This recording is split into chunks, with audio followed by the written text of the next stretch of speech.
First, we use our mouse, touch the EasyCAD software on the desktop, and click on the right mouse button and open the file location, okay?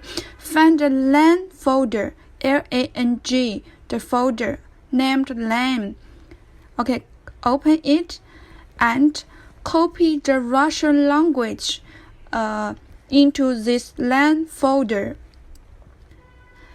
Okay, in the video, we try to copy the Russian language into this folder.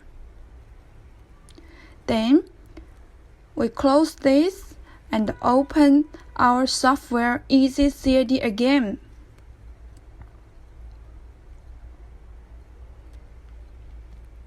Okay, now the software open. Click on the icon in the menu bar named System Parameter. Okay, in language part, we choose Russian. Okay, click OK. And then close the software.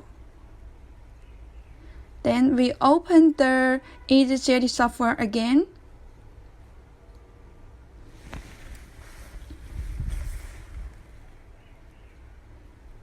Okay, now all the language change to Russian and we can begin our work.